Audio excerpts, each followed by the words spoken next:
ಶ್ರೀ ಗುರುಭ್ಯೋ ನಮಃ. ಹರಿ ಓಂ. ಶುದ್ಧಾನಂದೋರು ಸಂವಿದ್ವಿತಿ ಬಲಬಹುಲೋದಾರ್ಯ ವೀರ್ಯಾದಿದೇಹಂ ಚಿಂತಾ ಸಂತಾಪಲೇಪೋದ್ಭವ ಮೃತಿ ಮುಖರಾಶೇಷ ದೋಷಾತಿದೂರಂ ಸದ್ಭಿರವೈರಾಗ್ಯ ಭಕ್ತಿ ಶ್ರುತಿಮತಿ ನಿಯತ ಧ್ಯಾನ ಧ್ಯಾನ ಯೋಗಾತ್ ಗಮ್ಯಂ ವಂದೇ ಮುಕುಂದಾಭಿಧಮಮಲಮಲಂ ಬ್ರಹ್ಮ ವೇದಾಂತ ವೇದ್ಯಂ ಯಾಂಚಾಮಂದರಲೋಲಿತಾದ್ಯತ ಉದಯೇದ್ವಿದ್ಯೇಂದಿರಾ ನಿರ್ಜರೈಃ ಜಾತೋ ಭಾರತ ಪಾರಿಜಾತ ಸುತರುಃ ಸದ್ಬ್ರಹ್ಮ ಸೂತ್ರಾಮೃತಂ ಆಸೀತ್ ತಂತ್ರ ಪುರಾಣ ಸನ್ಮಣಿಗಣೋ ಜಾತಃ ಶುಕೇಂದುಃ ಸದ ಸ್ವಯಂ ವ್ಯಾಸ ಸುಧಾನಿಧಿರ್ಭವತು ಮೇ ಬುದ್ಧಿಃ ಸದಾಂ ಭೂತಿದಃ ಸ್ವಾಂತಧ್ವಾಂತ ನಿಕೃಂತನೆ ಜಿತ ಮಹಾವೈಕರ್ತನೌಷೂರಜಂ ನಿರ್ದೋಷಂ ಜಿತ ಚಂದ್ರ ಚಂದ್ರಿಕಮಲಂ ತಾಪತ್ರಯೋನ್ಮೂಲನೆ ಗಾಂಭೀರ್ಯೇ ಜಿತ ಸಿಂಧುರಾಜಮಮಿತಂ ಭಾಷ್ಯಂ ಯದಾಸ್ಯಾಂಬುಜಾತ್ ಆವಿರ್ಭೂತಮಮಂ ದಬೋಧ ಭಗವತ್ಪಾದಾನ್ ಪ್ರಪದ್ಯೆ ತಥಾನ್ ಶ್ರೀಮದ್ವಸಂಸೇವನ ಲಬ್ಧ ಶುದ್ಧ ವಿದ್ಯಾಸುಧಾಂಬೋನಿಧಯೋ ಮಲಾಯೆ ಕೃಪಾಲವಃ ಪಂಕಜನಾಭತೀರ್ಥಾಃ ಕೃಪಾಲವಸ್ಯಾಂ ಮಯಿ ನಿತ್ಯಮೇಷಾಂ ಶ್ರೀಮದ್ರಮಾರಮಣ ಸದ್ಗಿರಿಪಾದ ಸಂಗಿ ವ್ಯಾಖ್ಯಾನಿನಾದದಲಿತಾಖಿಲ ದುಷ್ಟದರ್ಪಂ ದುರ್ವಾದಿವಾರಣ ವಿದಾರಣ ದಕ್ಷ ದೀಕ್ಷಂ ನಕ್ಷೋಭ್ಯ ತೀರ್ಥ ಮೃಗರಾಜಮಹಂ ನಮಾಮಿ ಅಥ ತತ್ಕೃಪಯಾ ಬ್ರಹ್ಮಸೂತ್ರಭಾಷ್ಯಂ ಯಥಾಮತಿ ವ್ಯಾಕುರ್ವೇ ಶ್ರೀಮದಾನಂದತೀರ್ಥಾರ್ಯಮುಖನಿಃಸೃತಂ ಗಂಗಾ ಸಂಗೇನ ನೈರ್ಮಲ್ಯಂ ರತ್ಯಾದ್ಭಿರಲಭ್ಯತೆ ಯಥಾ ವಾಚೋ ವಿಶುದ್ಧಿ ಸಿದ್ಧ್ಯರ್ಥಂ ಸಂಗಮ್ಯಂತೆ ಗುರೋರ್ಗಿರಃ ಅಥ ಅವಿದ್ಯಾಪಟಲಪಿಹಿತನಯನೈಃ ಅನ್ಯೈಃ ಅನ್ಯಥಾ ವ್ಯಾಖ್ಯಾತಾನಿ ಬ್ರಹ್ಮಸೂತ್ರಾಣಿ ಯಥಾವದ್ವ್ಯಾಚಿಖ್ಯಾಸು ಭಗವಾನಾಚಾರ್ಯವರ್ಯಃ ಪಾರೀಪ್ಸಿತಭಾಷ್ಯಸ್ಯ ಕೈವಲ್ಯಾದ್ಯಖಿಲಫಲಸಾಧನತಾದಿಸಿದ್ಧ್ಯರ್ಥಂ ನಿರಂತರಾಯ ಪರಿಸಮಾಪ್ತ್ಯಾದ್ಯರ್ಥಂಚ ನಾರಾಯಣ ನಮಸ್ಕಾರಂ ಗ್ರಥಯತೆ ಗ್ರಂಥಾರಂಭಂಚ ಪ್ರತಿಜಾನೀತೆ ನಾರಾಯಣಮಿತಿ ನಾರಾಯಣಂ ಗುಣೈಃ ಸರ್ವೈಃ ಉದೀರ್ಣಂ ದೋಷವರ್ಜಿತಂ ಜ್ಞೇಯಂ ಗಮ್ಯಂ ಗುರುಶ್ಚಾಪಿ ನತ್ವಾ ಸೂತ್ರಾರ್ಥವುಚ್ಯತೆ ಓಂ ಓಂ ಅಥಾತೋ ಬ್ರಹ್ಮ ಜಿಜ್ಞಾಸಾ ಓಂ ಶ್ರುತಿ ಕ್ಷೀರಾಬ್ಧಿಮಾಭತ್ಯ ಧೀಮಂ ಧರಮಹೀಭೃತ ಪ್ರಾಪ್ತಾ ನ್ಯಾಯಸುಧಾ ಯೇನ ತಂ ಜಯೀಂದ್ರಮಹಂ ಭಜೆ ಬುಧೈರಪಿ ಸುದುರ್ಬೋಧೆ ಗ್ರಂಥೇ ಯನ್ಮಮ ಸಾಹಸಂ ತತ್ಪಾರಯಂತು ನಿಪುಣಾಃ ಗುರುಪಾದರಜಕ್ಕಣಾಃ ಲೌಕಿಕ ಫಲಂ ಲಕ್ಷಣಾಮೃತದೋಹಿನಿ ಗುರುವನುಗ್ರಹ ರೂಪಾಂತ ಕಾಮಧೇನುಮುಪಾಸ್ಮಯೇ ಮದ್ವೋಕ್ತಿರ್ದ್ವಿನದಿ ಜಯಾರ್ಯ ಶುಭವಾಕ್ ಸೂರ್ಯಾತ್ಮಜ ಸಂಗಮೆ ವ್ಯಾಖ್ಯಾಸ್ತಾನಮೋ ವಿಧಾಯ ನೃಹರೆ ಪ್ರಾಪ್ಯ ಪ್ರಸಾದಂ ಪರಂ ಪ್ರಾಪುರ್ಯೇ ಕೃತಕೃತ್ಯತಾಂ ಗತಮಲಾ ವಿದ್ಯಾದಿರಾಜಾದಯೋ ಯೋಗೀಶಾ ಕೃಪಯಂತು ತೇ ಜಯ ಮುನೇರ್ಭಾವಸ್ಯ ಬೋಧಾಯ ಮೇ ಶುಕೇನ ಶಾಂತ್ಯಾದಿಷು ವಾङ्मयेषु ವ್ಯಾಸೇನ ಧೈರ್ಯಂ ಬುಧಿನೋಪಮೇಯಂ ಮನೋಜಜಿತ್ಯಾ ಮನಸಾಂ ನಿಪತ್ಯ ರಘುತ್ತಮಾಖ್ಯಂ ಸ್ವಗುರುಂ ನಮಾಮಿ ಅದಗ್ಧಂ ಯಸ್ಯ ಕೌಪೀನಂ ಅಗ್ನೌ ದತ್ತಮಪಿ ಸ್ಫುಟಂ ವೇದೌ ವ್ಯಾಸಗುರುಂ ನೌಮಿ ಶ್ರೀವೇದೇಶ ನಮಸ್ಕೃತಂ ಸತ್ಯನಾಥ ಗುರು ಪಾತು ಯೋಧೀರೋ ನವಚಂದ್ರಿಕ ನವಾಮೃತ ಗದಾ ತೀರ್ಥ ತಾಂಡವಾನಿ ವಿಚೀಕೃಪತ ಆರೂಢ ಸಹಸಾ ಯತೀಂದ್ರಪದಮೀಂ ಗತ್ವಾ ಚ ವಾರಾಣಸಿ ತತ್ರತ್ಯಾನ್ ಕುಮತ ಪ್ರಚಾರ ನಿರತಾನದ್ವೈತ ದಿಗ್ಧಂ ತಿರಃ ಪ್ರೌಢಾರ್ಥೇ ವಚನೆ ಸುಯುಕ್ತಿ ಖಚಿತೈ ಸಂಭೀಷಯನ್ಮೋದಯನ್ ಸತ್ಯಧ್ಯಾನ ಸುಖೇ ಸರಿ ವಿಜಯತೆ ಪಾದಾಸಿತ ಶ್ರೀಪತೆ ಪ್ರಾವೋಚ ದ್ಯೋತಿಕಂ ನ್ಯಾಯ ಸುಧಾವಾಕ್ಯಾರ್ಥ ಚಂದ್ರಿಕಂ ಸತ್ಯ ಪ್ರಜ್ಞ ಗುರುರ್ದದ್ಯಾತ್ ಪ್ರಜ್ಞಾಂ ವೈದಾಂತಿಕಿಂ ಸದಾ ಬಂಧುಸ್ತ್ವಂ ಗುರುರಿಷ್ಟದೈವತಮಿತಿ ತ್ವತ್ಪಾದ ಪಂಕೇರುಹಂ ಪ್ರಾಪ್ತಂ ಮಾಂ ಪರಿಪಾಲನೇತಿ ಸತತಂ ಯಾಚೇ ನಿಬದ್ಧಾಂಜಲಿ ಚಿತ್ತಂ ಮದ್ಗುಣದೋಷ ಚಿಂತನ ವಿದೋ ನೂನಂ ಮನಃಕೃತಾ ಸತ್ಯಾಭಿಜ್ಞ ಗುರೋಸ್ತ್ವದಂಗ್ರಿಯುಗಲಂ ಹಿತ್ವಾ ನಮೇ ಸದ್ಗತಿ ಸತ್ಯಾಭಿಜ್ಞ ಕರಾಬ್ಜೋತ್ಥಾನ್ ಪಂಚಾಶದ್ವರ್ಷ ಪೂಜಕಾನ್ ಸತ್ಯ ಪ್ರಮೋದ ತೀರ್ಥಾರ್ಯಾನ್ ನೌಮಿ ನ್ಯಾಯ ಸುಧಾರತಾನ್ ವೇದೇಶ ಮುನಿ ಸತ್ಪಾದ ಸೇವಾ ಸಂಪ್ರಾಪ್ತ ವೈಭವಾನ್ ಯಾದವಾರ್ಯಾನ್ ವರಸುಧಾಟಿಕಾಕಾರಾನ್ ವಯಂ ನುಮಃ ಪೃಥ್ವೀಮಂಡಲ ಮಧ್ಯಸ್ಥಾ ಪೂರ್ಣಬೋಧ ಮತಾನುಗಾ ವೈಷ್ಣವ ವಿಷ್ಣು ಹೃದಯ ತಾನ್ನಮಸ್ಸೆ ಗುರುನ್ಮಮ ಅಪಾದ ಮೌಲಿ ಪರ್ಯಂತಂ ಗುರುಣಾಮಾಕೃತಿಂ ಸ್ಮರೆತ್ ತೇನ ವಿಘ್ನಾಃ ಪ್ರಣಶ್ಯಂತಿ ಸಿದ್ಧ್ಯಂತಿ ಚ ಮನೋರಥಾಃ ಶುಭಾಂ ಧ್ಯಾಯಂತಿ ಯೇ ಕಾಮಾನ್ ಗುರುದೇವಃ ಪ್ರಸಾದಜಾನ್ ಇತರಾನ್ ಆತ್ಮಪಾಪೋತ್ಥಾನ್ ತೇಷಾಂ ವಿದ್ಯಾ ಫಲಿಷ್ಯತಿ ಯೈರಹಂ ಶುಕವತ್ ಸಮ್ಯಕ್ ಶಿಕ್ಷಿತೋಸ್ಮಿ ಕೃಪಾಲುಭಿಃ ಶ್ರೀಮತ್ ಸತ್ಯಾತ್ಮತೀರ್ಥಾರ್ಯಾನ್ ವಂದೇ ವಿದ್ಯಾ ಗುರುನ್ಮಮ ಸತ್ಪ್ರಮೋದ ಕೃಪಾಪಾತ್ರಂ ಜಗತ್ಪೂಜ್ಯ ಮಹಾಗುರುಂ ಸದಾ ಸಚ್ಛಾಸ್ತ್ರ ನಿರತಂ ಶ್ರೀ ಸತ್ಯಾತ್ಮ ಗುರುಂ ಭಜೆ ಸ್ವಸ್ತ್ಯಸ್ತು ಸತಾಮಖಿಲ ಸನ್ಮಂಗಲಾನಿ ಭವಂತು ಶ್ರೀ ಗುರುಭ್ಯೋ ನಮಃ ಹರಿ ಓಂ. ನಿನ್ನೆ ದಿನ ಪರಮ ಪೂಜ್ಯರಾದ ತಪಸ್ವಿಗಳಾದ ಮಹಾನುಭಾವರಾದ ಪ್ರಾತಸ್ಮರಣೀಯರಾದ ಶ್ರೀ ಸತ್ಯ ಪ್ರಮೋದ ತೀರ್ಥ ಶ್ರೀಪಾದಂಗಳವರ ಆರಾಧನೆ ಮಧ್ಯಾರಾಧನೆ ನಿನ್ನೆ. ಇವತ್ತು ಉತ್ತರಾರಾಧನೆ. ಅವರ ಮಧ್ಯಾರಾಧನೆಯ ಸಂದರ್ಭದಲ್ಲಿ ಅವರ ಮೂಲ ಬೃಂದಾವನ ಸನ್ನಿಧಾನ ರಘೋತ್ತಮರ ದಿವ್ಯ ಸನ್ನಿಧಾನ ತ್ರಿಕೋಲೂರು ಕ್ಷೇತ್ರದಲ್ಲೇ ಇದ್ದೇವೆ. ಆದ್ದರಿಂದ ನಿನ್ನೆ ಮಧ್ಯಾರಾಧನೆ ನಿಮಿತ್ತಕವಾಗಿ ಪಾಠ ಆಗಿಲ್ಲ. ಇವತ್ತು ವಿಶೇಷವಾಗಿ ಅವರ ಪ್ರೀತಿಗಾಗಿ ಅವರ ಅನುಗ್ರಹಕ್ಕಾಗಿ ಈ ಬ್ರಹ್ಮಸೂತ್ರ ಭಾಷ್ಯ ತತ್ವಪ್ರಕಾಶಿಕೆಯ ಪಾಠವನ್ನು ಇವತ್ತು ಮಾಡೋಣ. ನೋಡಿ, ಪ್ರಥಮಾಧ್ಯಾಯ ಸಮನ್ವಯ ಅಧ್ಯಾಯ, ಅಲ್ಲಿ 3ನೇ ಪಾದ ಉಭಯತ್ರ ಪ್ರಸಿದ್ಧವಾದ ಶಬ್ದಗಳ ಸಮನ್ವಯದ ವಿಚಾರ ನಡೆಯುತ್ತಾ ಇದೆ. 3ನೇ ಪಾದದಲ್ಲಿ 4ನೇ ಅಧಿಕರಣ ಇವತ್ತಿನ ಪಾಠ ಆಗಬೇಕು. 4ನೇ ಅಧಿಕರಣ ಸದಧಿಕರಣ ಅಂತ ಕರೆಯುತ್ತಾರೆ. ಅಂದ್ರೆ ಸತ್ ಎಂಬ ಶಬ್ದ ಯಾರನ್ನು ಹೇಳಿಕೊಡ್ತಾ ಇದೆ? ಸತ್ ಎಂಬ ಶಬ್ದ ಪ್ರಕೃತಿಯನ್ನ ಹೇಳಿಕೊಡ್ತದೋ ಅಥವಾ ಸತ್ಶಬ್ದ ವಾಚ್ಯನಾದವನು ವಿಷ್ಣುವೋ? ಸತ್ ಎಂಬ ಶಬ್ದ ವಿಷ್ಣುವಿನನ್ನ ಹೇಳಿಕೊಡ್ತದೋ? ಆ ವಿಚಾರವನ್ನ ಈ ಸದಧಿಕರಣದಲ್ಲಿ ಮಾಡ್ತಾ ಇದ್ದಾರೆ. ಒಂದೇ ಸೂತ್ರದ ಒಂದು ಅಧಿಕರಣ, ಪುಟ್ಟ ಅಧಿಕರಣ. ಈ ಒಂದು ಅಧಿಕರಣ ಇವತ್ತು ನೋಡಿ ಪಾಠವನ್ನ ಆ ಗುರುಗಳ ಪಾದಾರವಿಂದಕ್ಕೆ ಸಮರ್ಪಣೆ ಮಾಡೋಣ. ನೋಡಿ, ತತ್ವಪ್ರಕಾಶಕ ಅವತರಣಿಕ ನೋಡಿ, ಯಾತಕ್ಕೆ ಸದಧಿಕರಣ ಹೊರಟಿದೆ, ಸದಧಿಕರಣದಲ್ಲಿ ಏನ್ ಹೇಳ್ತಾ ಇದ್ದಾರೆ ಅದನ್ನ ಟೀಕಾಕೃತ್ಪಾದ ಮೊದಲಿಗೆ ತಿಳಿಸ್ತಾರೆ. ಅತ್ರ ಸದೇವ ಸೌಮ್ಯ ಇತ್ಯಾದಿ, ಅಂದ್ರೆ ಸದೇವ ಸೌಮ್ಯ ಇದಮಗ್ರ ಆಸೀತ್, ಛಾಂದೋಗ್ಯೋಪನಿಷತ್ತಿನ ವಾಕ್ಯ ಇದು.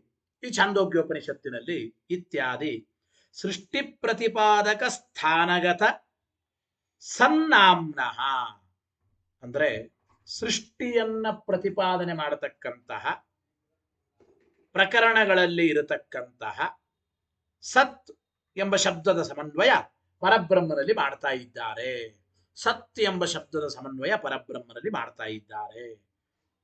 ಈ ಸತ್ ಎಂಬ ಶಬ್ದ ಬ್ರಹ್ಮ ಮತ್ತು ಪ್ರಕೃತಿ ಎರಡಕ್ಕೂ ಸಮಾನವಾಗಿ ಹೇಳ್ತಾ ಇದೆ. ಅಂದರೆ ಜಗತ್ ಕಾರಣವಾಗಿ ಉಪಾದಾನ ಕಾರಣ ಪ್ರಕೃತಿ, ನಿಮಿತ್ತ ಕಾರಣ ಪರಬ್ರಹ್ಮ. ಅಂತೂ ಕಾರಣತ್ವ ಸಾಮ್ಯೇನ ಬ್ರಹ್ಮ ಪ್ರಧಾನ ಯೋಹೋ, ಪರಬ್ರಹ್ಮ ಮತ್ತು ಪ್ರಧಾನ ತತ್ವ ಪ್ರಕೃತಿ ತತ್ವ ಎರಡೂ ಜಗತ್ತಿಗೆ ಕಾರಣಗಳಾಗಿವೆ. ಎರಡೂ ಕಾರಣಗಳಾದ್ದರಿಂದ ಎರಡಕ್ಕೂ ಸಮಾನವಾಗಿ ಇರತಕ್ಕಂಥ ಸತ್ಶಬ್ದ. ಆದ್ದರಿಂದ ಸಾಧಾರಣಸ್ಯ, ಅಸಾಧಾರಣವಾದ ಸತ್ ಎಂಬ ಶಬ್ದವನ್ನ ಭಗವತಿ ಸಮನ್ವಯ ಪ್ರತಿಪಾದನಾತ್, ಭಗವಂತನಲ್ಲಿ ಸತ್ಶಬ್ದದ ಸಮನ್ವಯ ಮಾಡ್ತಾ ಇದ್ದಾರೆ. ಸತ್ಶಬ್ದದ ಸಮನ್ವಯವನ್ನು ಮಾಡ್ತಾ ಇರೋದ್ರಿಂದ ಅಸ್ತಿ ಶಾಸ್ತ್ರಾದಿ ಸಂಗತಿ, ಶಾಸ್ತ್ರ ಸಂಗತಿ, ಅಧ್ಯಾಯ ಸಂಗತಿ, ಪಾದ ಸಂಗತಿ, ಅಧಿಕರಣ ಸಂಗತಿ ಎಲ್ಲವೂ ಪ್ರಾಪ್ತವಾಗುತ್ತೆ. ಬ್ರಹ್ಮನಲ್ಲಿ ಸತ್ಶಬ್ದದ ಸಮನ್ವಯ, ಬ್ರಹ್ಮನಲ್ಲಿ ಸತ್ಶಬ್ದದ ಸಮನ್ವಯ, ಅದಕ್ಕೆ ಶಾಸ್ತ್ರ ಸಂಗತಿ. ಬ್ರಹ್ಮನಲ್ಲಿ ಯಾವ ವಿಷಯವನ್ನು ಹೇಳಿದರೂ ಕೂಡ ಸತ್ಶಬ್ದದ ಸಮನ್ವಯ, ಯಾವ ವಿಷಯವನ್ನು ಹೇಳಿದ್ರೆ ಶಾಸ್ತ್ರದ ಸಂಗತಿ. ಬ್ರಹ್ಮನಲ್ಲಿ ಸತ್ಶಬ್ದದ ಸಮನ್ವಯ ಆದ್ರೆ ಶಾಸ್ತ್ರ ಸಂಗತಿ. ಸಮನ್ವಯ ಮಾಡ್ತಾ ಇದ್ದಾರಾದ್ದರಿಂದ ಇದು ಸಮನ್ವಯ ಅಧ್ಯಾಯ ಸಂಗತಿ. ಉಭಯತ್ರ ಪ್ರಸಿದ್ಧವಾದ ಶಬ್ದಗಳ ಸಮನ್ವಯ, ಪಾದ, ಮೂರನೇ ಪಾದ ಉಭಯತ್ರ ಪ್ರಸಿದ್ಧವಾದ ಶಬ್ದ. ಸತ್ಶಬ್ದ ಎಂಬುದು ಬ್ರಹ್ಮ ಮತ್ತು ಪ್ರಕೃತಿ ಉಭಯತ್ರ ಪ್ರಸಿದ್ಧವಾದ ಸತ್ಶಬ್ದ.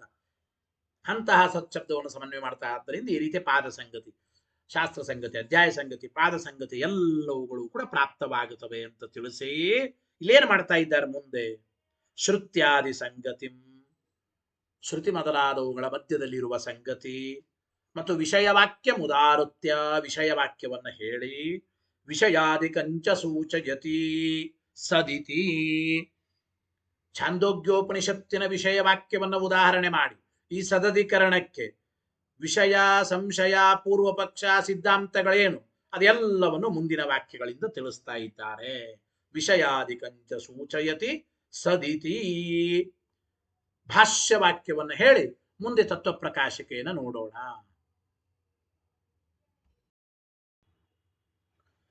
ಭಾಷ್ಯವಾಕ್ಯ ಹೇಳಿ, ಸದೇವ ಸೌಮ್ಯ ಇದಮಗ್ರ ಆಸೀತ್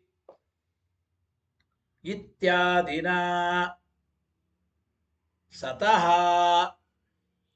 ಸ್ರಷ್ಟೃತ್ವಮುಚ್ಯತೆ. ಏನ್ ಹೇಳ್ತಾ ಇದ್ದಾರೆ? ಈ ಛಾಂದೋಗ್ಯೋಪನಿಷತ್ತಿನ ವಾಕ್ಯದಲ್ಲಿ ಸದೇವ ಸೌಮ್ಯ ಇದಮಗ್ರ ಆಸೀತ್ ಎಂಬ ವಾಕ್ಯದಲ್ಲಿ ಸೃಷ್ಟಿಯ ಆರಂಭಕ್ಕೆ ಆದಿಕಾಲದಲ್ಲಿ ಸತ್ಪದಾರ್ಥ ಒಂದೇ ಇತ್ತು, ಇಷ್ಟು ಶ್ರುತಿ ವಾಕ್ಯದ ಅರ್ಥ. ಹೇ ಸೌಮ್ಯ, ಅಗ್ರೇ ಅಂದ್ರೆ ಸೃಷ್ಟಿಯ ಆದಿಕಾಲದಲ್ಲಿ ಇದಂ ಸದೇವ ಆಸೀತ್, ಈ ಸತ್ಪದಾರ್ಥ ಮಾತ್ರ ಇತ್ತು ಅಂತ ಛಾಂದೋಗ್ಯೋಪನಿಷತ್ತಿನಲ್ಲಿ ಹೇಳಿದ್ದಾರೆ.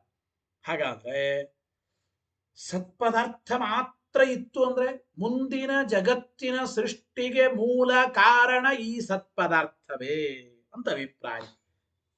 ಸತ್ಪದಾರ್ಥ ಮಾತ್ರ ಇತ್ತು, ಸತ್ಪದಾರ್ಥದಿಂದಲೇ ಮುಂದಿನ ಎಲ್ಲ ಪದಾರ್ಥಗಳು ಬಂದವು. ಹಾಗಾದ್ರೆ ಸತ್ಪದಾರ್ಥಕ್ಕೇನೆ ಸ್ರಷ್ಟೃತ್ವ, ಸೃಷ್ಟಿಕರ್ತೃತ್ವ ಅಂಬೋದು ಉಂಟು ಅಂತ ಈ ವಾಕ್ಯದಿಂದ ಗೊತ್ತಾಗುತ್ತದೆ. ಈ ವಾಕ್ಯದ ವಿವರಣೆಯನ್ನ ಆಚಾರ್ಯರು ಭಾಷ್ಯದಲ್ಲಿ ಹೇಳಿದ ಈ ವಾಕ್ಯದ ವಿವರಣೆಯನ್ನು ಟೀಕಾಕೃತ್ಪಾದರು ತತ್ವಪ್ರಕಾಶಿಕೆಯಲ್ಲಿ ತಿಳಿಸಿಕೊಡ್ತಾ ಇದ್ದಾರೆ. ಏನು? ಜನ್ಮಾದ್ಯಸ್ಯ ಯತಃ ಇತಿ ಜಗತ್ಸ್ರಷ್ಟೃತ್ವಂ ವಿಷ್ಣೋಃ ಉಕ್ತಂ. ಜನ್ಮಾದ್ಯಸ್ಯ ಯತಃ ಓಂ ಎಂಬುವ ಎರಡನೆಯ ಲಕ್ಷಣ ಹೇಳುವ ಸೂತ್ರದಲ್ಲಿ ವೇದವ್ಯಾಸದೇವರು ಹಿಂದೆ ನಿರ್ಣಯ ಮಾಡಿದ್ದಾರೆ. ವಿಷ್ಣುವಿಗೇನೇ ಜಗಜ್ಜನ್ಮಾದಿ ಕಾರಣತ್ವವನ್ನು ಸಮರ್ಥನೆ ಮಾಡಿದ್ದಾರೆ.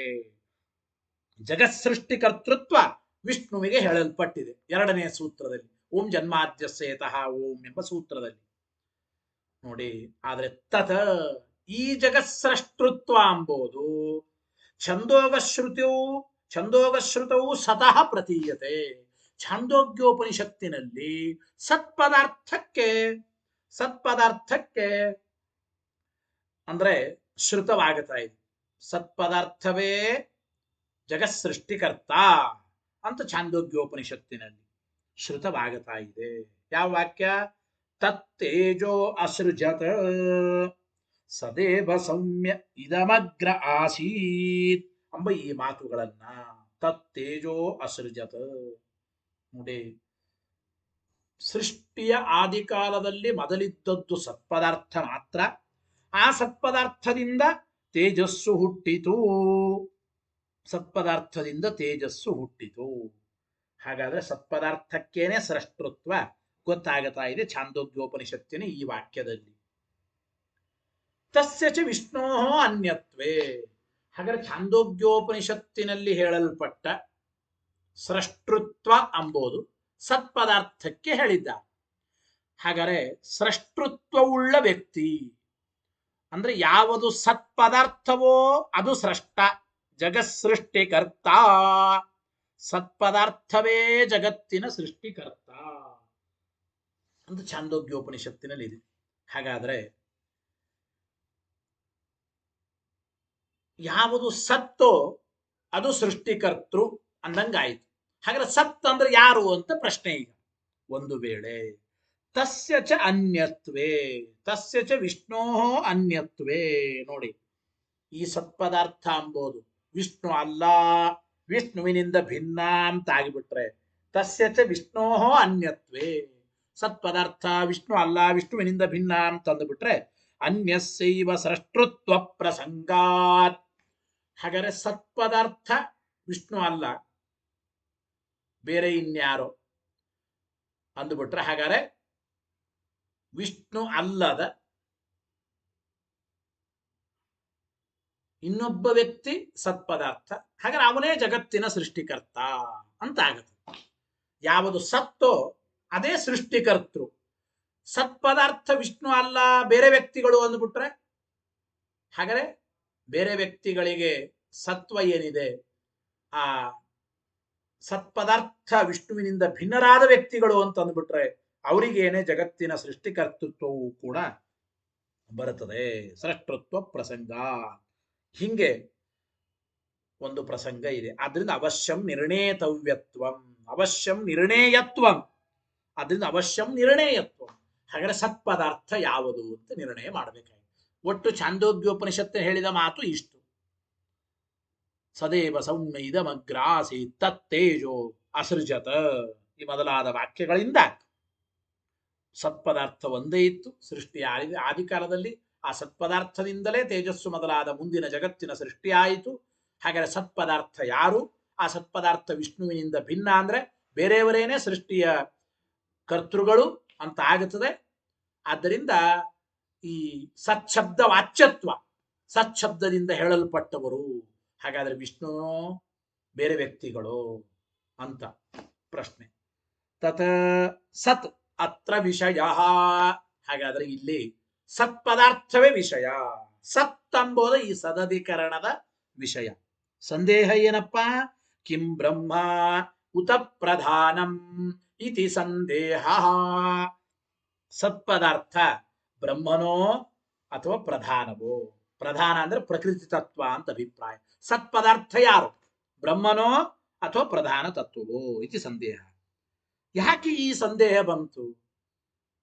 ಎರಡೆರಡು ವ್ಯಕ್ತಿಗಳಲ್ಲಿ ಸತ್ಪದಾರ್ಥ ಯಾವುದು ಅಂತ ಸಂದೇಹ ಯಾತಕ್ಕೆ ಬಂತು ಅಂದ್ರೆ ಕಾರಣತ್ವ ಸಾಮ್ಯಂ ಸಂದೇಹ ಬೀಜಂ ಇತಿ ಭಾವ. ಕಾರಣತ್ವ ಸಾಮ್ಯ, ಜಗತ್ತಿಗೆ ಪ್ರಕೃತಿ ತತ್ವವೂ ಕಾರಣ, ಪರಮಾತ್ಮನೂ ಕಾರಣ. ಈ ಕಾರಣತ್ವ ಸಾಮ್ಯದಿಂದ ಜಗತ್ತಿನ ಸೃಷ್ಟಿಕರ್ತೃಗಳು ಪ್ರಧಾನವೋ ಪರಬ್ರಹ್ಮನೋ ಎಂಬುವ ಸಂದೇಹ ಬರ್ತಾ ಇದೆ. ಸತ್ಶಬ್ದ ವಾಚ್ಯವಾದದ್ದು ಪ್ರಧಾನವೋ ವಿಷ್ಣುವೋ? ಸಯುಕ್ತಿಕಂ ಪೂರ್ವಪಕ್ಷಯತಿ ತಚ್ಚೇತಿ. ಹಾಗಾದ್ರೆ ಯುಕ್ತಿ ಸಹಿತವಾದ ಪೂರ್ವ ಪಕ್ಷವನ್ನ ಮಾಡ್ತಾ ಇದ್ದಾರೆ. ಯುಕ್ತಿ ಸಹಿತವಾದ ಪೂರ್ವ ಪಕ್ಷ ಏನು? ಭಾಷ್ಯವಾಕ್ಯ ನೋಡಿ. ತಚ್ಚ ಸತ ಬಹುಸ್ಯಾಂ ಪ್ರಜಾಯೇಯೇತಿ ಪರಿಣಾಮ ಪ್ರತೀತೆ ನ ವಿಷ್ಣು. ಶ್ರೀಮದಾಚಾರ್ಯರು ತಮ್ಮ ಭಾಷ್ಯದಲ್ಲಿ ಮೊದಲು ಸತ್ಶಬ್ದ ವಾಚ್ಯವಾದದ್ದು ಪ್ರಧಾನ ತತ್ವವೇ, ಪ್ರಕೃತಿ ತತ್ವವೇ, ವಿಷ್ಣು ಅಲ್ಲ ಅಂತ ಹೇಳ್ತಾ ಇದ್ದ. ಯಾತಕ್ಕೆ? ತಚ್ಚ ಸತ, ಜಗತ್ತಿನ ಸೃಷ್ಟಿಕರ್ತೃವಾದ ಸತ್ಪದಾರ್ಥ ಅಂತಂದ್ರೆ ಬಹುಸ್ಯಾಂ ಪ್ರಜಾಯೇಯೇತಿ, ನಾನು ಬಹುರೂಪನಾಗಬೇಕು, ಬಹುರೂಪವನ್ನ ತಾಳೆ ಜಗತ್ತನ್ನ ಸೃಷ್ಟಿ ಮಾಡಬೇಕು. ಈ ರೀತಿ ಬಹುರೂಪತ್ವವನ್ನು ಹೇಳ್ತಾ ಇದ್ದಾರೆ. ನಾನು ಬಹುರೂಪ ತಾಳಬೇಕು ಅಂದ್ರೆ ನಾನು ವಿಕಾರ ಹೊಂದಬೇಕು. ವಿಕಾರ ಹೊಂದುವ ಸತ್ಪದಾರ್ಥ ಅಂದ್ರೆ ಯಾವುದಾಗುತ್ತದ್ರೆ ಅದು ಪ್ರಕೃತಿನೇ. ಯಾಕೆಂದ್ರೆ ನಿಮ್ಮ ವಿಷ್ಣುವಿಗೆ ವಿಕಾರ ಇಲ್ಲ. ವಿಷ್ಣು ನಿರ್ಗುಣ ನಿರಾಕಾರ ನಿರ್ವಿಕಾರ ಅವನು. ಅವರ ಅಭಿಪ್ರಾಯದ ಪ್ರಕಾರ ವಿಷ್ಣುವಿಗೆ ವಿಕಾರ ಇಲ್ಲ ಅಂದಮೇಲೆ ವಿಕಾರ ಹೊಂದುವ ಸತ್ಪದಾರ್ಥ ಅಂದ್ರೆ ವಿಷ್ಣು ಆಗಲಾರ. ಬಹುರೂಪಗಳ ವಿಕಾರ ಹೊಂದುವ ಸತ್ಪದಾರ್ಥ ಅಂದ್ರೆ ಅದು ಪ್ರಕೃತಿ ತತ್ವವೇ ಅಂತ ಅವರ ವಿಚಾರ. ಇಷ್ಟು ಭಾಷ್ಯದ ವಾಕ್ಯದ ಅರ್ಥ. ಇದರ ವಿವರಣೆ ತತ್ವ ಪ್ರಕಾಶಕ್ಕೆ ನೋಡಿ. ಏತತ್ ಸತ ಪ್ರಧಾನಮೇವ ಭವೇತ್. ಈ ಸತ್ಪದಾರ್ಥ ಎಂಬುದು ಪ್ರಧಾನ ತತ್ವವೇ ಆಗಬೇಕು. ನತು ವಿಷ್ಣು, ವಿಷ್ಣು ಸತ್ಪದಾರ್ಥ ಆಗಲಾರ. ಯಾಕೆ? ಬಹುಸ್ಯಾಂ ಪ್ರಜಾಯೇತಿ, ನಾನು ಬಹುರೂಪವನ್ನ ತಾಳಬೇಕು ಅಂಥೇಳಿ ಬಹುರೂಪತ್ವವನ್ನು ಹೊಂದಬೇಕು ಅಂತ ಹೇಳ್ತಾ, ಇತಿ ಸತಃ ಬಹುಭಾವಾಖ್ಯ ವಿಕಾರಿತ್ವ ಶ್ರವಣಾತ್ ಇತ್ಯರ್ಥ. ಸತ್ಪದಾರ್ಥಕ್ಕೆ ಬಹುಭಾವ ಹೊಂದುವಿಕೆ ಎಂಬ ವಿಕಾರವನ್ನು ಹೇಳ್ತಾ ಇದ್ದಾರೆ. ಬಹುಭಾವ ಹೊಂದುವಿಕೆ ಎಂಬ ವಿಕಾರ, ಬಹುರೂಪ ತಾಳುವಿಕೆ ಎಂಬ ವಿಕಾರ ಸತ್ಪದಾರ್ಥಕ್ಕೆ ಹೇಳಿದ್ದರಿಂದ ಈ ಒಂದು ವಿಕಾರ ಎಂಬುದು ವಿಷ್ಣುವಿಗೆ ಇಲ್ಲ. ವಿಕಾರ ಹೊಂದುವ ಸತ್ಪದಾರ್ಥ ಅಂದ್ರೆ ಪ್ರಕೃತಿನೇ ಅಂತ ಅವರ ಅಭಿಪ್ರಾಯ. ಇದ್ರ ಮೇಲೆ ಪ್ರಶ್ನೆ, ವಿಕಾರಿತ್ವ ಪ್ರತೀತಾವಪಿ ಕುತಃ ಅಯಂ ನ ವಿಷ್ಣು. ಇಲ್ರಿ, ಸತ್ಪದಾರ್ಥ ವಿಕಾರ ಹೊಂದುತ್ತದೆ ಅಂತ ಹೇಳಿದ್ದಾರೆ, ನಿಜ. ಹೇಳಿ ಏನಾಯ್ತು? ವಿಕಾರಿತ್ವ ಹೇಳಿದ ಮಾತ್ರಕ್ಕೆ ವಿಕಾರಿತ್ವ ಉಳ್ಳ ಸತ್ಪದಾರ್ಥ ವಿಷ್ಣು ಅಲ್ಲ ಅಂತ ಹೇಗೆ ಅಂತೀರಿ? ಇದಕ್ಕೆ ಉತ್ತರ ಇತ್ಯತಃ ಆಹ ಸಹಿ ಇತಿ ಅಂತ ಹೇಳ್ತಾ ಇದ್ದಾರೆ. ಭಾಷ್ಯವಾಕ್ಯ ಹೇಳಿ ಏನು? ಸಹಿ ಅವಿಕಾರ ಸದಾ ಶುದ್ಧ ನಿತ್ಯ ಆತ್ಮ ಸದಾ ಹರಿ ಇತ್ಯಾದಿನ ಅವಿಕಾರ ಪ್ರಸಿದ್ಧ ಇತಿ. ನೋಡಿ, ವಿಕಾರ ಹೊಂದುವ ಸತ್ಪದಾರ್ಥ ಅಂದ್ರೆ ವಿಷ್ಣು ಆಗಲಾರ. ಯಾತಕ್ಕೆ? ವಿಷ್ಣುವಿನನ್ನ ಅವಿಕಾರ ನಿರ್ವಿಕಾರ ಅಂತೇ ಶ್ರುತಿಗಳು ಹೇಳ್ತಾ ಇವೆ. ಸದಾ ಯಾವಾಗಲೂ ಅವಿಕಾರ, ಅವನು ಶ್ರೀಹರಿಯು ವಿಕಾರರಹಿತನಾಗಿದ್ದಾನೆ. ಶುದ್ಧ ಸದಾ ಶುದ್ಧ, ಅಶುದ್ಧಿ ಇಲ್ಲದೆ ಇದ್ದವನು ಪರಮಶುದ್ಧ ಮೂರ್ತಿ ಪರಮಾತ್ಮ. ನಿತ್ಯ ಆತ್ಮ, ನಿತ್ಯವಾಗಿ ಅವನು ಸರ್ವಸ್ವಾಮಿ ಸರ್ವಾಂತರ್ಯಾಮಿ. ಆತ್ಮ ಶಬ್ದಕ್ಕೆ ಸದಾ ಹರಿಹಿ ಶ್ರೀಹರಿ, ಸದಾ ಅವಿಕಾರ, ಸದಾ ಶುದ್ಧ, ಸದಾ ಆತ್ಮ ಎಂಬ ಮಾತನ್ನು ತಿಳಿಸಿಕೊಡ್ತಾ ಇದ್ದಾನೆ. ಇತ್ಯಾದಿನ ಅವಿಕಾರ ಪ್ರಸಿದ್ಧ ಇತಿ. ಅದರಿಂದ ವಿಷ್ಣುವಿಗೆ ವಿಕಾರ ಇಲ್ಲ ಎಂಬುದು ಪ್ರಸಿದ್ಧವಾಗಿದೆ. ಆದ್ದರಿಂದ ವಿಷ್ಣುವಿಗೆ ವಿಕಾರ ಇಲ್ಲ ಅಂದ ಮೇಲೆ ವಿಕಾರ ಉಳ್ಳ ಸತ್ಪದಾರ್ಥ ಅಂದ್ರೆ ವಿಷ್ಣು ಆಗಲಾರ ಅಂತ ಅಭಿಪ್ರಾಯ. ಇದರ ವಿವರಣೆ ಟೀಕಾಕೃತ್ಪಾದರು ಮಾಡ್ತಾರೆ. ಏನು ನೋಡಿ, ವಿಷ್ಣು ಪ್ರಮಾಣೈ ಅವಿಕಾರಿತ್ವ ಪ್ರಸಿದ್ಧೇ. ವಿಷ್ಣುವಿಗೆ ಅನೇಕ ಪ್ರಮಾಣಗಳಿಂದ ವಿಕಾರ ಇಲ್ಲ ಎಂಬುದು ಪ್ರಸಿದ್ಧವಾಗಿದೆ. ಆದ್ದರಿಂದ ತಸ್ಮಿನ್ ತದ ಸಂಭವಾತ, ಆದ್ದರಿಂದ ವಿಕಾರ ಹೊಂದುವ ಸತ್ಪದಾರ್ಥ ಅಂದ್ರೆ ವಿಷ್ಣು ಆಗಲಾರ. ವಿಕಾರಿತ್ವ ಎಂಬುದು ವಿಷ್ಣುವಿನಲ್ಲಿ ಸರ್ವಥಾ ಸಂಭವಿಸೋದಿಲ್ಲ. ವಿಷ್ಣುವಿನಲ್ಲಿ ವಿಕಾರಿತ್ವ ಇಲ್ಲ. ಪ್ರಧಾನೇ ಚ ತತ್ಸಂಭವಾತ್, ಪ್ರಧಾನ ತತ್ವ ಪ್ರಕೃತಿ ತತ್ವದಲ್ಲೇನೆ ವಿಕಾರಿತ್ವ ಎಂಬುದು ಇರೋದು. ಆದ್ರಿಂದ ತದೇವ ಸದಿತಿ, ವಿಕಾರ ಉಳ್ಳ ಸತ್ಪದಾರ್ಥ ಅಂತಂದ್ರೆ ಅದು ಪ್ರಕೃತಿ ತತ್ವನೇ ಅಂದಮೇಲೆ ತಸ್ಯೈವ ಜಗತ್ ಕಾರಣತ್ವಂ ಇತಿ ಭಾವ. ವಿಕಾರ ಹೊಂದುವ ಸತ್ಪದಾರ್ಥ ಅಂದ್ರೆ ಪ್ರಕೃತಿನೇ. ಆ ವಿಕಾರ ಹೊಂದುವ ಸತ್ಪದಾರ್ಥವಾದ ಪ್ರಕೃತಿನೇ ಜಗತ್ತಿಗೆ ಕಾರಣ. ತಸ್ಯೈವ ಜಗತ್ ಕಾರಣತ್ವಂ ಇತಿ ಭಾವ ಎಂಬ ಮಾತನ್ನು ಹೇಳ್ತಾ ಇದ್ದಾರೆ. ಇದಾದ್ಮೇಲೆ ನನು ಏತಸ್ಥಾನೇ ಪ್ರಧಾನಸ್ಯ ಪ್ರತಿಪಾದ್ಯತ್ವೇಪಿ ತಸ್ಯ ಉಪಾದಾನ ಕಾರಣತಾ ಅಭ್ಯುಪಗಮೇನ ಅನಿಷ್ಟಾಭಾವಾತ್ ವ್ಯರ್ಥಮೇವ ಇದಂ ಅಧಿಕರಣಂ ಪ್ರತೀಯತೆ ಇತಿ. ಇಲ್ಲಿ ಒಂದು ಪ್ರಶ್ನೆ, ನೀವೇನು ಹೇಳಿದ್ದೀರಿ? ವಿಕಾರ ಹೊಂದುವ ಸತ್ಪದಾರ್ಥ ಅಂದ್ರೆ ಪ್ರಕೃತಿ ವಿಕಾರ ಹೊಂದುತ್ತದೆ. ಹೌದು, ನಾವು ಒಪ್ಪಿದ್ದೇವೆ. ವಿಕಾರ ಹೊಂದುವ ಸತ್ಪದಾರ್ಥ ಅಂದ್ರೆ ಪ್ರಕೃತಿ. ಪ್ರಕೃತಿಗೆ ವಿಕಾರ ಇದ್ದೇ ಇದೆ.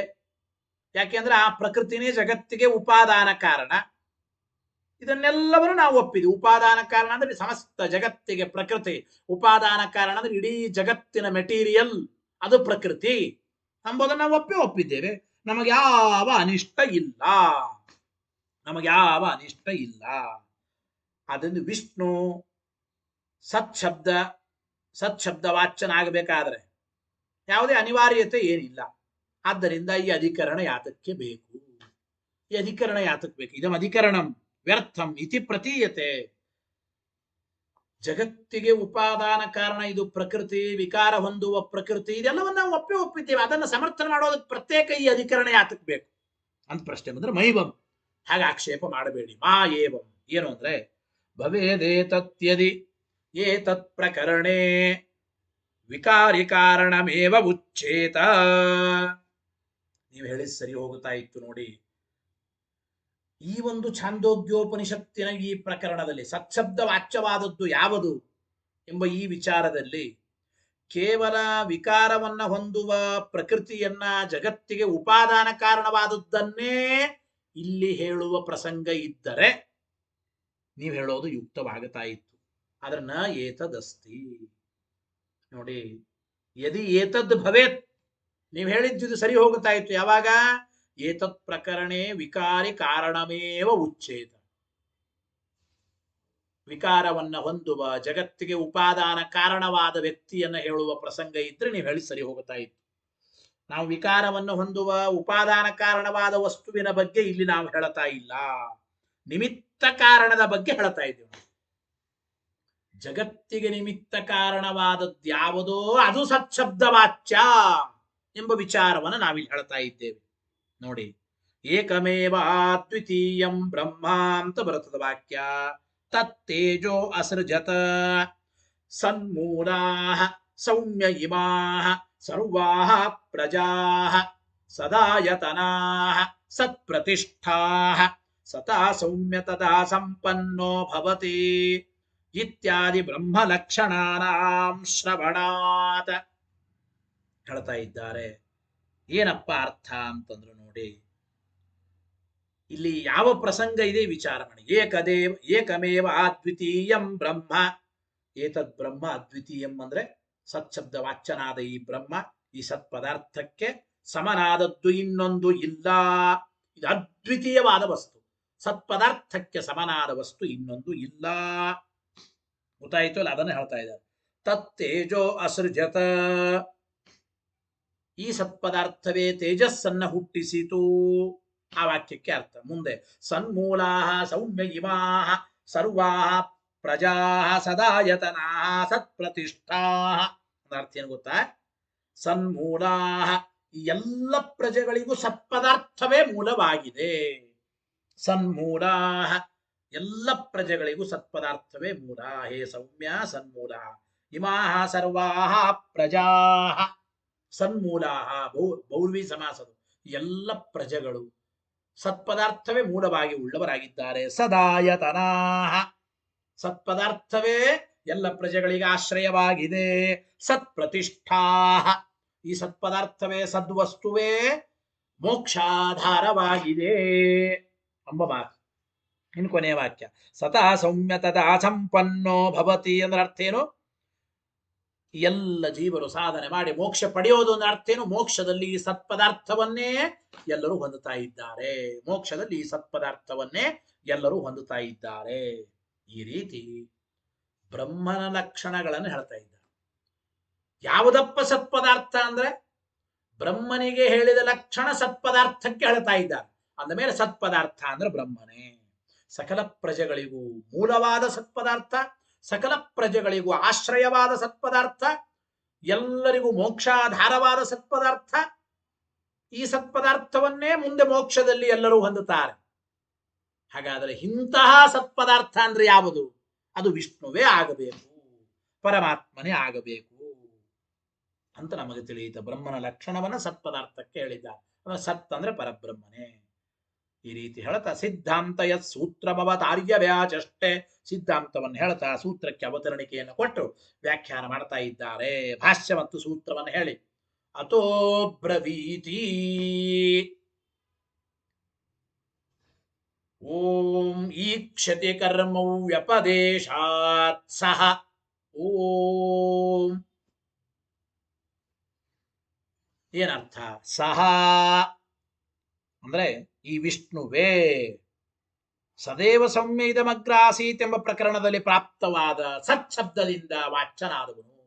ಸತ್ಶಬ್ದದಿಂದ ವಾಚ್ಯನಾದವನು ಸಹ ಈ ವಿಷ್ಣುವೇ. ಯಾತಕ್ಕೆ ಅಂದ್ರೆ ಈಕ್ಷತಿ ಕರ್ಮೌ ವ್ಯಪದೇಶಾತ್ ಅಂತ ಕಾರಣ. ಅಂದ್ರೆ ತದೈಕ್ಷತ ಅಂದ್ರೆ ಈ ಸತ್ಪದಾರ್ಥ ಹೀಗೆ ಆಲೋಚಿಸಿತು. ತದೈಕ್ಷತ ಈ ಸತ್ಪದಾರ್ಥ ಹೀಗೆ ನೋಡಿ ಆಲೋಚನೆ ಮಾಡಿತು. ಈ ಆಲೋಚನೆ ಎಂಬ ಕ್ರಿಯೆ ಚೇತನನಲ್ಲಿ ಇದೆಯೇ ಹೊರತು ಜಡವಾದ ಪ್ರಕೃತಿಯಲ್ಲಿ ಹೇಳಲಿಕ್ಕೆ ಬರಲ್ಲ. ಆಲೋಚನೆ ಮಾಡುವ ಸತ್ಪದಾರ್ಥ ಅಂದ್ರೆ ಚೇತನ ಪದಾರ್ಥ ವಿಷ್ಣುವಿನನ್ನೇ ಹೇಳಬೇಕು. ಸೃಷ್ಟಿ ಆದಿ ಕಾಲದಲ್ಲಿ ಯಾವ ಪದಾರ್ಥಗಳು ಇರಲಿಲ್ಲ, ಈ ಸತ್ಪದಾರ್ಥವೇ ಇತ್ತು. ಆಲೋಚನೆ ಮಾಡುವ ಸತ್ಪದಾರ್ಥ ಅಂದ್ರೆ ವಿಷ್ಣುವೇ. ಆಲೋಚನೆ ಮಾಡುವ ಸತ್ಪದಾರ್ಥ ಇದು ಜಡವಾದ ಪ್ರಕೃತಿ ಆಗಲಿಕ್ಕೆ ಸಾಧ್ಯವಿಲ್ಲ. ಈಕ್ಷತಿ ಕರ್ಮವು ವ್ಯಪದೇಶ. ಈಕ್ಷತಿ ಈ ಕ್ಷಣ ವಿಚಾರವಂತಿಕೆ ಆಲೋಚನೆ ಎಂಬ ಕರ್ಮವನ್ನ ಇಲ್ಲಿ ಹೇಳಿದ್ದಾರೆ ಸತ್ಪದಾರ್ಥಕ್ಕೆ. ಆಲೋಚನೆ ಎಂಬ ಕರ್ಮ ಈ ಕ್ರಿಯೆ ಇರೋದು ಚೇತನವಾದ ಸತ್ಪದಾರ್ಥಕ್ಕೆ.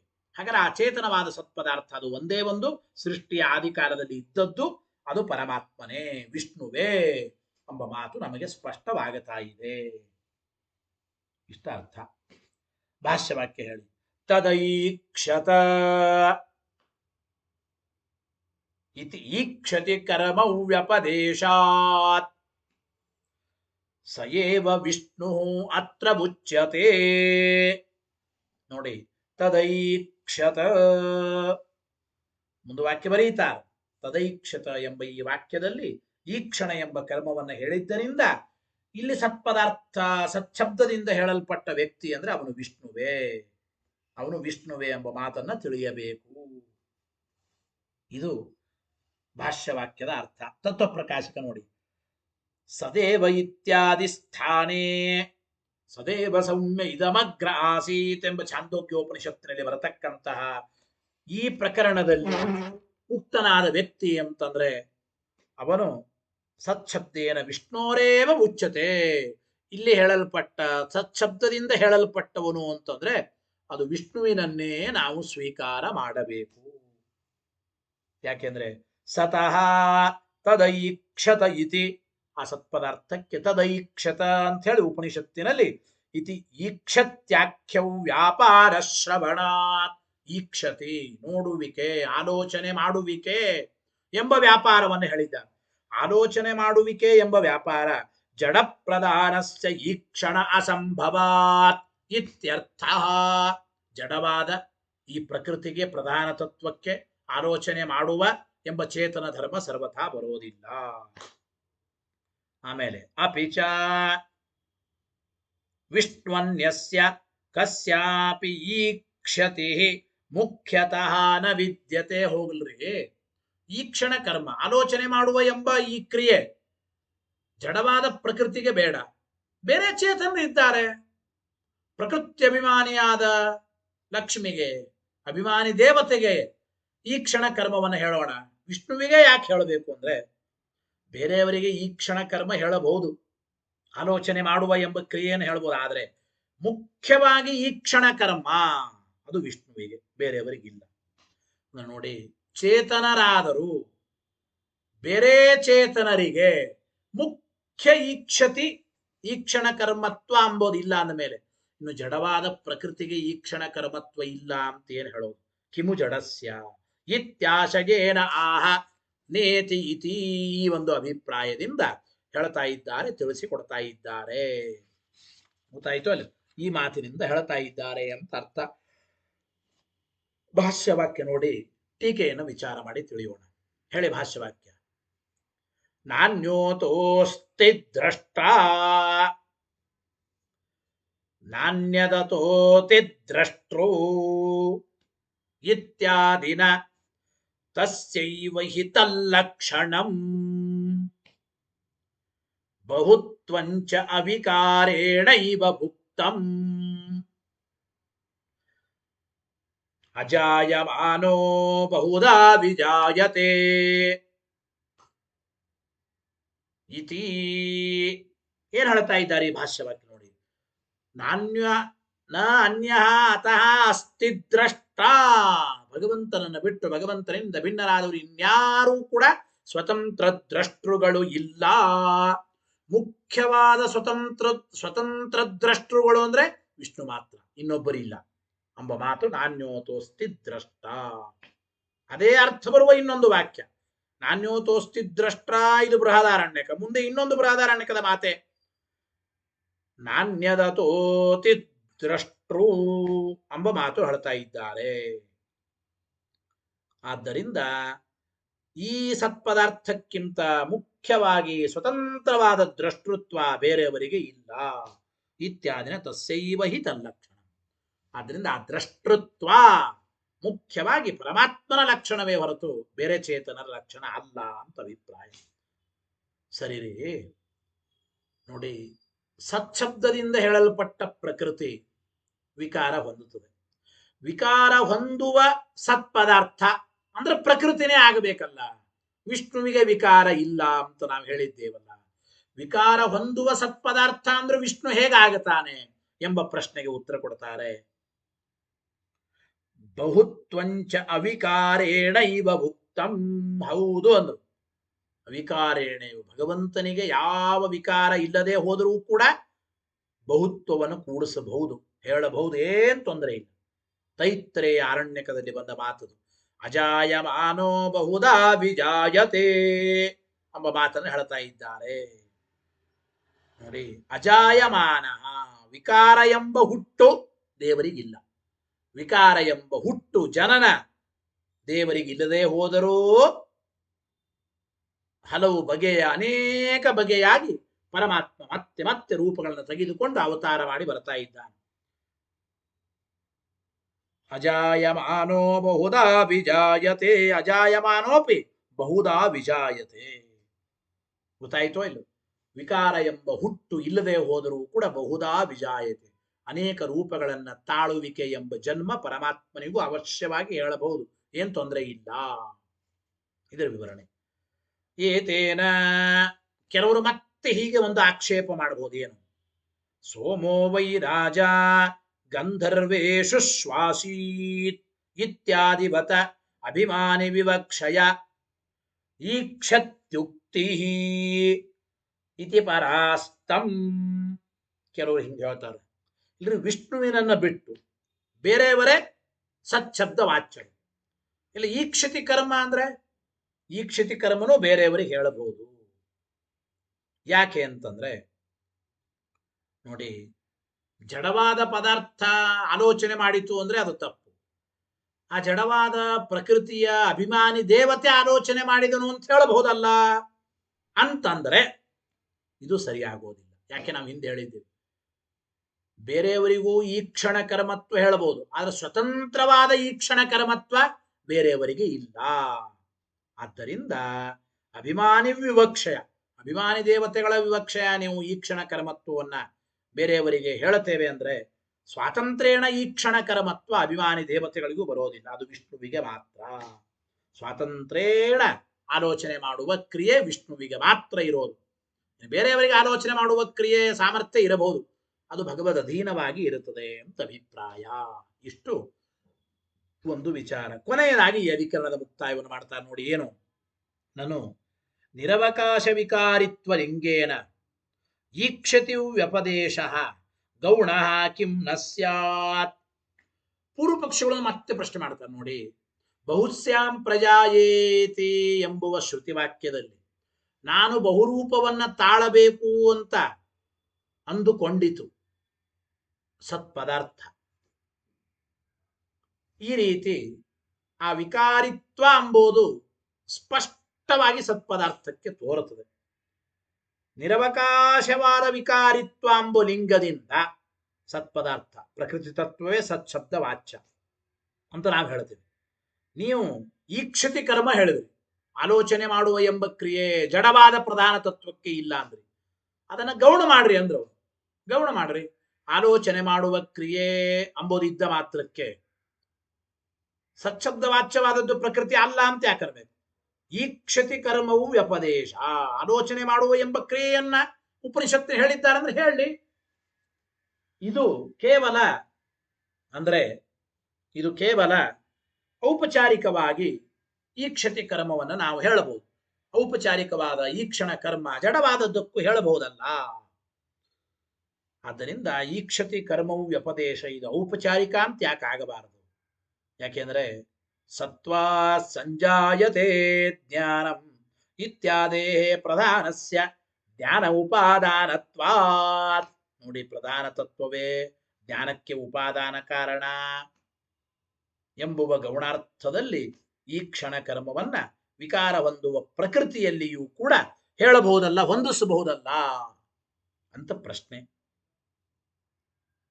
ಸತ್ವಾ ಸತ್ಶಬ್ದವಾಚ್ಯವಾದದ್ದರಿಂದಲೇನೆ ಜ್ಞಾನಂ ಸಂಜಾಯತೆ, ಸತ್ವಾ ಸಂಜಾಯತೆ ಜ್ಞಾನಂ ಎಂಬ ಮಾತನಾಡ್ತಾ ಪ್ರಧಾನಸ್ಯ ಜ್ಞಾನೋಪದಾನ ಪ್ರಧಾನಸ್ಯ ಜ್ಞಾನ ಉಪಾದಾನತ್ವಾ ಇತ್ಯತಃ ಬಹುತ್ವಂಚ ಇತಿ ಎಂಬ ಮಾತನ್ನು ಹೇಳ್ತಾ ಇದ್ದಾರೆ. ಇತಿ ಅದಕ್ಕೆ ಒಂದು ಮಾತು ಬಂತು, ಬಹುಭಾವಸ್ಯ. ಟೀಕಾರಾಯರಂದ್ರು ಬಹುಭಾವ ಹೊಂದೋದು ಅಂಬೋದೇನಿದೆ ಇದು ಪ್ರಕೃತಿಗೆ ಮಾತ್ರ ಹೇಳುತ್ತೇವೆ ಅನ್ನಬೇಡಿ. ಇಲ್ರಿ, ವಿಕಾರ ಹೊಂದುವ ಪ್ರಕೃತಿಗೆ ಮಾತ್ರ ಬಹುರೂಪತ್ವವನ್ನು ಕೂಡಿಸಬಹುದಲ್ಲ ಅಂದ್ರೆ ಹಂಗಲ್ಲ. ವಿಕಾರ ಇಲ್ಲದೆ ಹೋದ್ರು ವಿಷ್ಣುವಿಗೂ ಬಹುರೂಪತ್ವ ಬಹುಭಾವ ಹೇಳಬಹುದು. ಬಹುಭಾವಸ್ಯ ವಿಕಾರಿತ್ವಂ ವಿನೈವ ಅಂದ್ರೆ ವಿಕಾರಿತ್ವಂ ವಿನೈವ ಬಹುಭಾವಸ್ಯ ಅಂದ್ರೆ ಸ್ವರೂಪ ಬಹುತ್ವೇನ ಸಾವಕಾಶತ್ವ ಅದನ್ನ ತದ್ಬಲೇನ ಈಕ್ಷತೆ ಗೌಣತ್ವಂ ಕಲ್ಪ್ಯಂ ಇತಿ ಭಾವ ಎಂಬ ಮಾತನ್ನು ಹೇಳ್ತಾ ಇದ್ದಾರೆ. ಗೊತ್ತಾಯಿತೋ ಇಲ್ಲ? ವಿಕಾರ ಇಲ್ಲದ ಬ್ರಹ್ಮನಲ್ಲಿಯೂ ಕೂಡ ಅವಶ್ಯವಾಗಿ ಬಹುಸ್ಯಾಂ ಪ್ರಜಾಯೇತಿ ಎಂಬ ವಾಕ್ಯದಲ್ಲಿ ಹೇಳಿದ ಬಹುಭಾವವನ್ನ ನಾವು ಕೂಡಿಸಬಹುದು. ಯಾಕೆ ಅಂದ್ರೆ ಅನೇಕ ರೂಪಗಳನ್ನ ಹೊಂದತಕ್ಕಂತಹದ್ದು ಎಂಬ ಅರ್ಥದಲ್ಲಿ, ಅನೇಕ ರೂಪವನ್ನ ಪಡೆಯೋದು ಎಂಬ ಅರ್ಥದಲ್ಲಿ ವಿಕಾರವಿಲ್ಲದ ಬ್ರಹ್ಮನಲ್ಲಿಯೂ ಕೂಡ ಅನೇಕ ರೂಪವನ್ನ ಪಡೆಯೋದು ಎಂಬ ವಿಕಾರಿತ್ವ ಅವಶ್ಯವಾಗಿ ಹೇಳಬಹುದು. ಅಂದ ಮೇಲೆ ಬಹುಭಾವ ಇದು ನಿರವಕಾಶವಲ್ಲ, ವಿಕಾರಿತ್ವವೇ ನಿರವಕಾಶ. ಆದ್ದರಿಂದ ಈಕ್ಷತಿ ಕರ್ಮವನ್ನ ಗೌಣ ಅಂತ ಹೇಳಬೇಕು. ಔಪಚಾರಿಕವಾದ ಈಕ್ಷಣ ಕರ್ಮ ಜಡವಾದದ್ದರಲ್ಲಿ ಬರುತ್ತದೆ ಅಂತೆಲ್ಲ ಈ ರೀತಿ ನೀವು ಹೇಳಲಿಕ್ಕೆ ಬರೋದಿಲ್ಲ ಎಂಬ ಮಾತನ್ನ ತಿಳಿಸಿಕೊಡ್ತಾ ಇದ್ದಾರೆ. ಇಲ್ಲಿ ಅಜಾಯಮಾನೋ ಬಹುಧಾ ವಿಜಾಯತೆ, ಅಜಾಯಮಾನ ಎಂಬ ಶಬ್ದಕ್ಕೆ ಅವಿಕುರುವಾಣ ಎಂಬ ಮಾತನ್ನು ಬರೀತಾ ಇದೆ. ಅಜಾಯಮಾನ ಅಂತಂದ್ರೆ ಹುಟ್ಟಿಲ್ಲದೆ ಇರತಕ್ಕಂಥವನು, ವಿಕಾರ ಇಲ್ಲದೇ ಇದ್ದ ವ್ಯಕ್ತಿ ಅಂತ ಅಭಿಪ್ರಾಯ. ಅವಿಕುರುವಾಣ ಎಂಬ ಅರ್ಥವನ್ನು ತಿಳಿಸಿಕೊಡ್ತಾ ಇದ್ದಾರೆ. ಒಟ್ಟಿನಲ್ಲಿ ಅಂದ್ರೆ ಪರಬ್ರಹ್ಮನೇ ಈ ಪ್ರಕರಣದಲ್ಲಿ ಪ್ರತಿಪಾದ್ಯನಾಗಿದ್ದಾನೆ. ಈ ಪ್ರಕರಣದಲ್ಲಿ ಪ್ರತಿಪಾದ್ಯವಾದ ಸತ್ಪದಾರ್ಥ ಅಂದ್ರೆ ಪರಬ್ರಹ್ಮನೇ, ಅವನೇ ಜಗತ್ಕಾರಣ. ಅತಃ ಪರಂ ಬ್ರಹ್ಮೈವ ಏತಸ್ಥಾನ ಪ್ರತಿಪಾದ್ಯಂ. ಈ ಛಾಂದೋಗ್ಯೋಪನಿಷತ್ತು ಹೇಳಲ್ಪಟ್ಟ ವಿಕಾರ ಬಹುರೂಪವನ್ನು ಹೊಂದುವ ಸತ್ಪದಾರ್ಥ ಅಂದ್ರೆ ಅದು ವಿಷ್ಣುವೇ, ಪರಬ್ರಹ್ಮನೇ ಈ ಪ್ರಕರಣದಲ್ಲಿ ಪ್ರತಿಪಾದ್ಯನಾಗಿದ್ದಾನೆ. ಅದನ್ನು ಸತ್ ಶಬ್ದ ವಾಚ್ಯನಾದವನು ಪರಬ್ರಹ್ಮನೇ. ಇತಿ ತಸ್ಸೈವ ಏತಸ್ಸೃಷ್ಟೃತ್ವಂ ಇತಿ ಸಿದ್ಧಂ. ಆದ್ದರಿಂದ ವಿಷ್ಣುವಿಗೇನೆ ಜಗತ್ಸೃಷ್ಟೃತ್ವ ಸಿದ್ಧವಾಗುತ್ತದೆ. ಬಹುರೂಪವನ್ನ ಹೊಂದುವ ಜಗತ್ ಸೃಷ್ಟಿಕರ್ತೃವಾದ ವ್ಯಕ್ತಿ, ಜಗತ್ತಿಗೆ ನಿಮಿತ್ತ ಕಾರಣನಾದ ವ್ಯಕ್ತಿ, ಬಹುರೂಪವನ್ನು ಹೊಂದತಕ್ಕಂಥವನು, ಸಚ್ಛಬ್ದ ವಾಚ್ಯನಾದವನು. ಬಹುರೂಪವನ್ನು ಹೊಂದುವ ಸಚ್ಛಬ್ದ ವಾಚ್ಯವಾದ ಪದಾರ್ಥ ಅಂದ್ರೆ ವಿಷ್ಣುವೇ ಅಂತ ನಾವು ನಿರ್ಣಯ ಮಾಡಬೇಕು ಎಂಬ ಮಾತನ್ನು ಇಲ್ಲಿ ತಿಳಿಸಿಕೊಡ್ತಾ ಇದ್ದಾರೆ. ಮುಂದಿನ 5ನೇ ಅಧಿಕರಣ, ಈ 3ನೇ ಪಾದದಲ್ಲಿ ದಹರಾಧಿಕರಣ ಅಂತ ಕರೀತಾರೆ. ಹೃತ್ಪದ್ಮಸ್ಥನಾದವನು ಯಾರು, ಹೃತ್ಪದ್ಮಸ್ಥನಾದವನು ಯಾರು ಎಂಬ ಮಾತನ್ನು ತಿಳಿಸಿಕೊಡು. ಸ್ವಲ್ಪ ದಹರಾಧಿಕರಣ ದೊಡ್ಡದಾದ ಒಂದು ಅಧಿಕರಣ. ಸುಮಾರು 14ನೇ ಸೂತ್ರದಿಂದ 21ನೇ ಸೂತ್ರದವರೆಗೂ ಇರತಕ್ಕಂತಹ ಒಂದು ದೊಡ್ಡ ಅಧಿಕರಣ ಅದು ದಹರಾಧಿಕರಣ ಅಂತ ಕರೀತಾ ಇದ್ದಾರೆ. ದಹರಾಧಿಕರಣದ ಪಾಠದ ವಿಚಾರವನ್ನು ನಾಳೆ ಆಚಾರ್ಯರು ಶ್ರೀಮಠದಲ್ಲಿ ನೇರವಾಗಿ ಪಾಠ ಹೇಳಿದ್ರೆ ನಮ್ಮ ಪಾಠವು ನೇರವಾಗಿ ಶ್ರೀಮಠದಲ್ಲಿ ಇರುತ್ತದೆ, ಇಲ್ಲ ಅಂದ್ರೆ ನಮ್ಮ ಪಾಠ ಆನ್ಲೈನ್ ಮುಖಾಂತರ ಮುಂದುವರಿಯುತ್ತದೆ ಅಂತ ತಿಳಿಸ್ತಾ ನಾಳೆ ದಹರಾಧಿಕರಣದ ವಿಚಾರವನ್ನು ತಿಳಿಯೋಣ. ನಾಡದ್ದು ಸುಧಾ ಪಾಠವನ್ನು ಚಿಂತನೆ ಮಾಡೋಣ. ಹರಯೇ ನಮಃ. ಶ್ರೀಕೃಷ್ಣಾರ್ಪಣಮಸ್ತು.